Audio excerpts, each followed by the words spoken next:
Bismillahirrahmanirrahim. Assalamualaikum warahmatullahi wabarakatuh. Waalaikumsalam warahmatullahi wabarakatuh.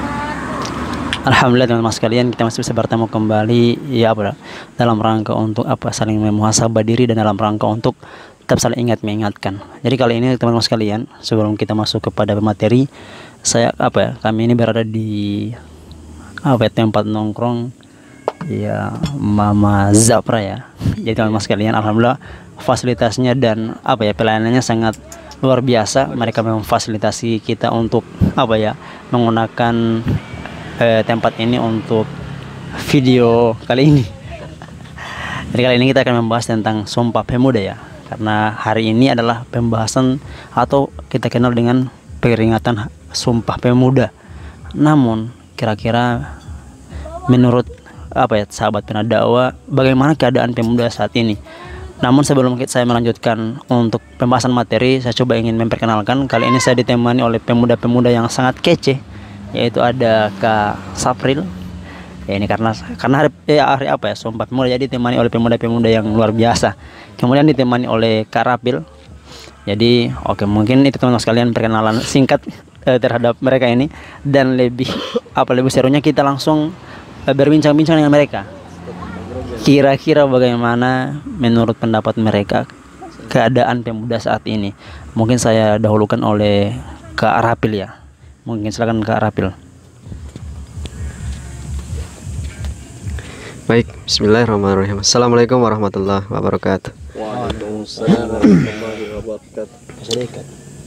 Oke, jadi alhamdulillah pembahasan malam ini cukup seru ya, yaitu mengenai pemuda. Alhamdulillah hari ini merupakan atau memperingati Hari Sumpah Pemuda, di mana pemuda-pemuda itu bersumpah. Iya kan, bersumpah. Oke, jadi berbicara tentang pemuda, mungkin kita juga sama-sama pemuda, jadi kita mungkin bisa merasakan apa yang menjadi atau apa yang bisa kita lakukan untuk negara ini atau untuk bangsa ini untuk kedepannya. Terkait dengan pemuda, kalau menurut saya untuk pemuda saat ini masih banyak mainnya, masih banyak kurang fokusnya. Kita harus sebagai pemuda itu kita harus tahu tujuan kita untuk sebagai pemuda. Pemuda ini adalah sebagai agen perubahan, bukan agen rebahan. Nah, itu mungkin bisa menjadi motivasi kita lagi untuk selalu memacu diri kita untuk menjadi lebih baik lagi, menjadi pemuda yang bisa berguna bagi orang tua, bagi bangsa, terutama untuk agama. Nah, ini kan untuk agama, masya Allah.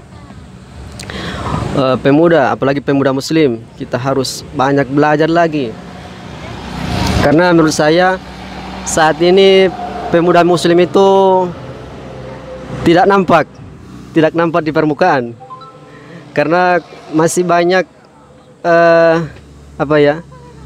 banyak mainnya, tidak fokus belajar agama itu masih kurang.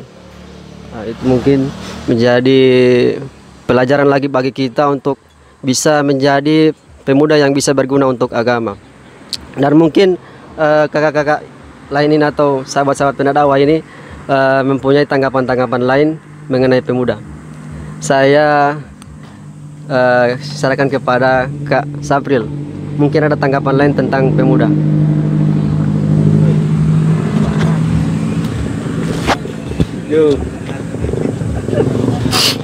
Insyaallah. Bismillahirrahmanirrahim. Assalamualaikum warahmatullahi wabarakatuh. Waalaikumsalam warahmatullahi wabarakatuh. Ya, terima kasih. Seperti yang dikatakan oleh Kak Rafil tadi, para pemuda adalah agen perubahan atau sebuah penerus dalam pemimpin-pemimpin yang ada di negara kita sekarang ini. Nah, maksudnya adalah pemimpin-pemimpin yang mampu menciptakan sebuah keadilan. Nah, baik, sekarang kita ada di tempat nongkrong kita. Ini bukan tempat biasa, tapi ini adalah tempat pertama kali kita nongkrong ya. Nah, baik, untuk pemuda di zaman sekarang ini, menurut saya ini belum termasuk atau belum yang diharapkan oleh bangsa-bangsa. Jadi pemuda sekarang ini adalah pemuda yang belum termasuk dalam harapan bangsa-bangsa. Nah, maksudnya belum menjadi pemuda yang melakukan atau memperlihatkan jati dirinya adalah seorang pemuda. Nah, itu belum ada para pemuda. Ya, begitu ya. Stop. Nah, jadi menurut saya pemuda sekarang ini adalah pemuda yang belum terlalu memahami atau belum peduli tentang bagaimana cara mendewasakan diri, bagaimana cara memperlihatkan bahwa ini adalah saya seorang pemuda. Itu belum ada. Dan saya mengatakan ini bukan berarti saya adalah seorang pemuda yang diharapkan oleh bangsa, tidak. Kak Rafil juga begitu, Kak Ruli, dan kita di sini bercerita bukan berarti kita adalah pemuda yang diharapkan oleh bangsa. Nah, jadi kami di sini hanya mengajak saja para pemuda-pemuda di luar sana untuk menjadi pemuda agen perubahan atau pemuda yang menjadi generasi seorang pemimpin yang mampu melakukan keadilan. Nah, itu yang menurut saya. Pemuda yang di sini maksudnya pemuda untuk zaman ini belum termasuk pemuda yang diharapkan oleh bangsa. Ya, itu menurut saya.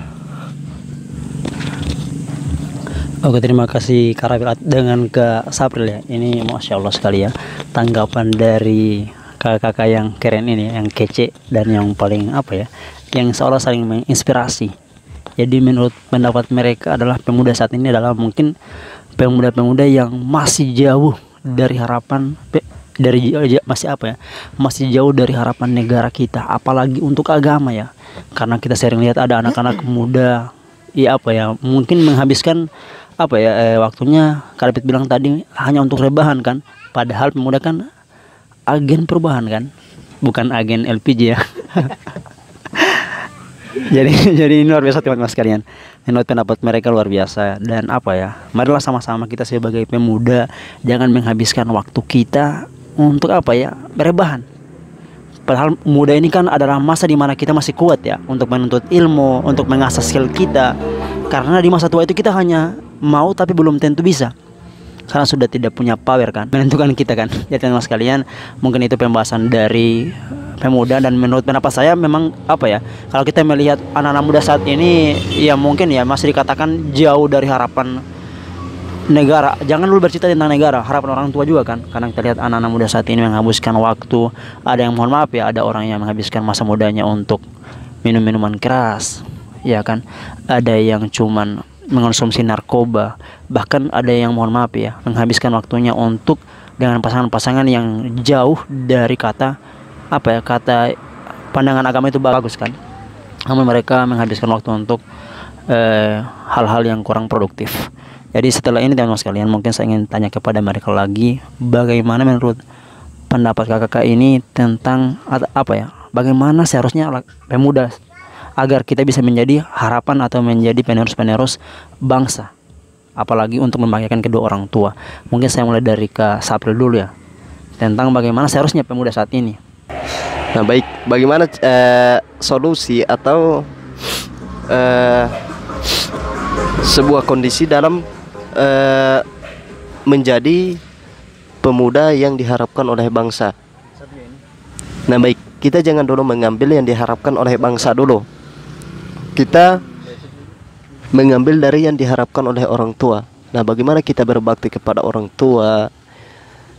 Kita berbakti kepada orang tua itu sama halnya atau akan terbawa dengan kita berbakti kepada bangsa. lama kelamaan menjadi berbakti kepada Islam. Nah, jadi dari orang tua dulu, dari hal-hal yang kecil dulu, kemudian menjadi hal-hal yang melebar. Ini dari orang tua, bangsa, kemudian Islam. Nah, jadi, nah seperti yang Karafil bilang tadi, tujuan hidup kita bukan main-main, canda gurau, dan sebagainya, dan lainnya.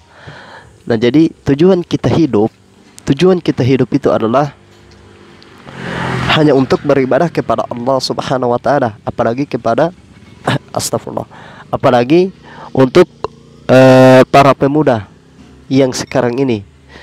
Nah, jadi menjadi pemuda yang terbaik, menjadi pemuda yang diharapkan bangsa itu, kita berbakti dulu kepada orang tua.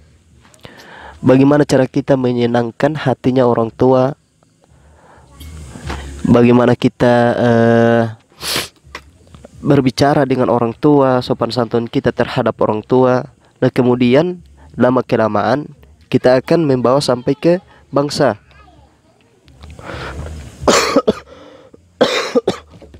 Nah, saya ada satu kisah dari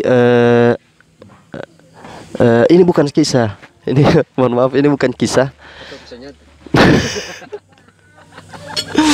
Ini firman-Nya Allah dari surah Al-Kahfi ayat 13 yang artinya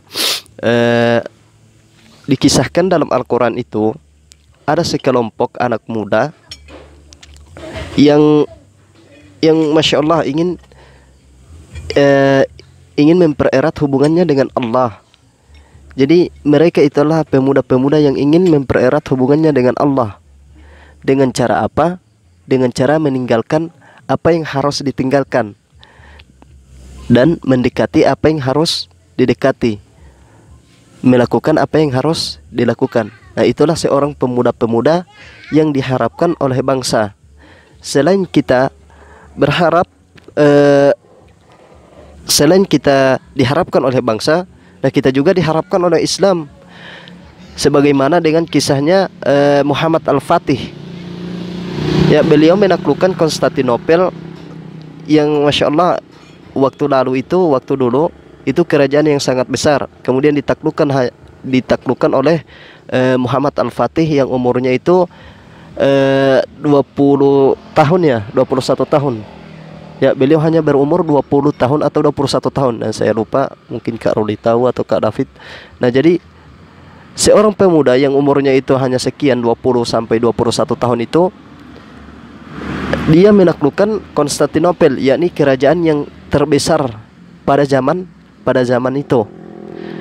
Nah, jadi selain itu Bung Karno juga menyuarakan bahwa dia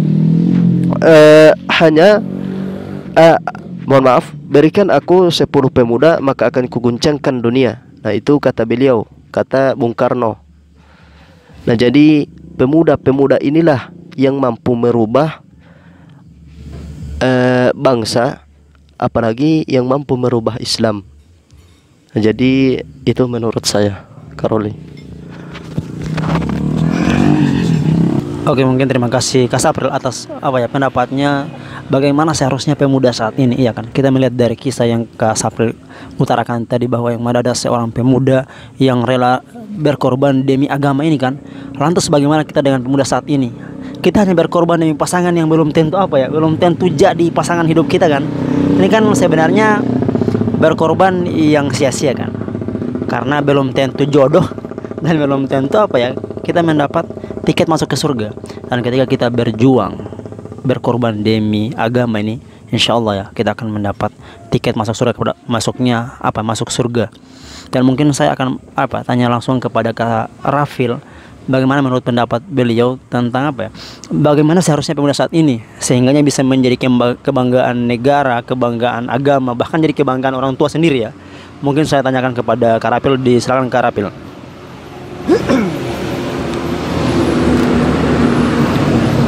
Baik, terima kasih. Kalau menurut saya untuk pemuda sekarang ini atau untuk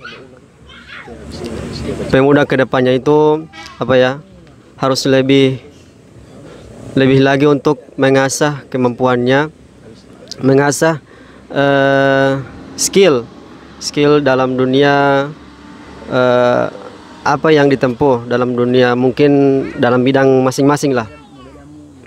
Dan mungkin untuk apalagi untuk pemuda muslim, kita harus lebih mengasah kemampuan atau lebih belajar lagi untuk tentang ilmu-ilmu Islam.